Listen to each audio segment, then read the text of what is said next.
പക്ഷേ ജയന്റെ മരണം അപകട മരണമല്ല എന്നാണ് ജയന്റെ മകനാണെന്ന് പറയുന്ന ഒരാൾ അവകാശപ്പെടുന്നത്. അതിനോട് ആശാന്റെ പ്രതികരണം എങ്ങനെയാണ്? ജയന്റെ മരണം അപകട മരണമല്ല, അത് ആരെങ്കിലും അദ്ദേഹത്തെ അപായപ്പെടുത്തിയതാണെന്നാണ് ഈ മുരളി എന്ന് പറയുന്ന ഒരാൾ പറയുന്നത്.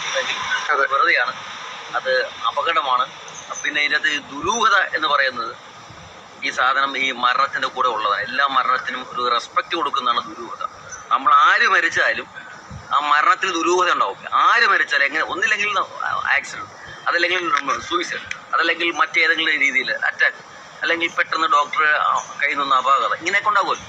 ഇതിനൊക്കെ ഒരു റെസ്പെക്റ്റ് കൊടുക്കുന്ന ശ്രീമതി എന്നൊക്കെ പറയുന്നത് പോലെ റെസ്പെക്റ്റാണ് ദുരൂഹത. അത്രയായിരുന്നു. ഇപ്പോൾ ഗാന്ധിജിയും ഇന്ദിരാഗാന്ധിയും രാജീവ് ഗാന്ധിയൊക്കെ മരിക്കുന്നത് ദുരൂഹതയാണ്. റെസ്പെക്റ്റ് കൊടുക്കുന്നതാണ്. ശ്രീ എന്ന് വിളിക്കുന്ന തുല്യമാണ്. മരണത്തിന് റെസ്പെക്റ്റ് കൊടുക്കുന്നുണ്ട്. അതാണ് അദ്ദേഹത്തെ വെച്ചത്. അത്രയും കാര്യമുള്ളൂ.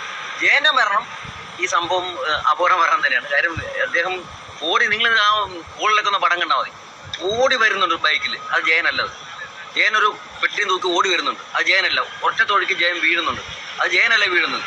അതിനുശേഷം ഈ ആൾ തന്നെ ഈ ഹെലികോപ്റ്റർ കയറി ഈ പരിപാടിയൊക്കെ നടത്തുന്നു. ഇതെല്ലാം കഴിഞ്ഞിട്ടാണ് ജയൻ, ഒറിജിനൽ ജയൻ അവിടെ വരുന്നത്. അപ്പോൾ ജയൻ പറഞ്ഞു, അല്ല ഞാനത് എടുക്കാം സാറേ എന്ന് പറഞ്ഞു. അപ്പോൾ വേണ്ടെന്ന് പറഞ്ഞു. ഇങ്ങനെ സമ്മതിക്കാതെ എൻ്റെ അകത്ത് കയറിയിട്ട് അവിടെ ഒന്ന് എടുക്കുകയും ചെയ്തത്. എടുത്ത് രണ്ടാമത് ഇറങ്ങിയപ്പോൾ ഇങ്ങനെ ബുദ്ധി ഒന്നുകൂടെ വർക്ക് ചെയ്തു. ഇത് മറ്റവൻ എന്നെ കടത്തി വിട്ടിട്ടുണ്ട് ഈ ഡ്യൂബ്, അതുകൊണ്ട് അവനെ കടത്തി വിട്ടാൻ വേണ്ടി ജയൻ രണ്ടാമത് സുമാരനെ പറയുന്നത്. ആ ചാടിക്കയറുന്ന ജയനാണ് ഈ ബൈക്കിൻ്റെ പുറകെ നിൽക്കുന്നൊക്കെ ചെയ്യുന്നത്. ഒരാൾ ഫോക്കസിലാണ് ഈ സംഭവം. ഒരു ബൈക്കിൻ്റെ മുകളിൽ ഒരാൾ നിന്നാൽ ഇത് ആകാശത്ത് വെച്ചൊന്നും നടക്കുന്ന, ചന്ദ്രനിലോ സൂര്യനിലോ വെച്ച് നടക്കുന്ന സംഭവമൊന്നുമല്ല. തൊട്ടടുത്താണ്. ഒരു ബൈക്കിൻ്റെ മുകളിൽ ഒരാൾ നിൽക്കുമ്പോൾ തൊട്ടടുത്ത് കൈ എത്തുന്ന ദൂരത്തിലാണ് ഈ സംഭവം നടക്കുന്നത്. ജയൻ അങ്ങോട്ട് ചാടിക്കയറിയും അപ്പോൾ തന്നെ ഈ സാധനം അടിച്ചത് താഴ്ത്തുകൊണ്ട് അടിച്ചത് ഈ തലയുടെ അന്ന് ഈ ഇതില്ല, ഹെൽമെറ്റ് എന്ന സാധനം ഇല്ല, അടിച്ചത് ആളി മരിച്ചു എന്നുള്ള നേരെ കാര്യം. ഇത് ദുരൂഹത എന്ന് പറയുന്നത് അവിടെ നോക്കുമ്പോൾ ദുരൂഹതയിലേ പറയാൻ പറ്റുള്ളൂ. അതുകൊണ്ടാണ് അങ്ങനെ. പിന്നെ അത് ഒന്നത്. രണ്ട്, ഈ മുരളി എന്ന് പറയുന്ന ആള് ജയന്റെ മകനല്ല. അപ്പൊ അദ്ദേഹം അവകാശപ്പെട്ടു ജയന്റെ മകനൊന്നുമല്ല. അദ്ദേഹത്തിന്റെ വീട്ടിൽ ജോലിക്ക് എന്നൊരു സ്ത്രീയാണ് തങ്കമ്മ ചേച്ചി.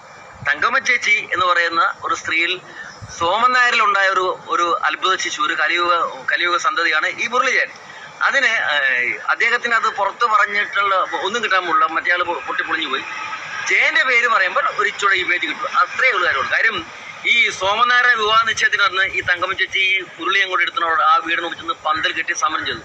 അന്ന് ഈ ചീള് കേസൊക്കെ കയറി പിടിക്കുന്ന അവിടുത്തെ രാഷ്ട്രീയ പ്രസ്ഥാനം ഇവരുടെ കൂടെ ഒന്ന് സപ്പോർട്ട് ചെയ്തു.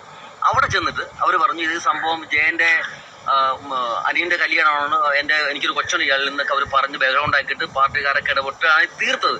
അന്ന് ജയൻ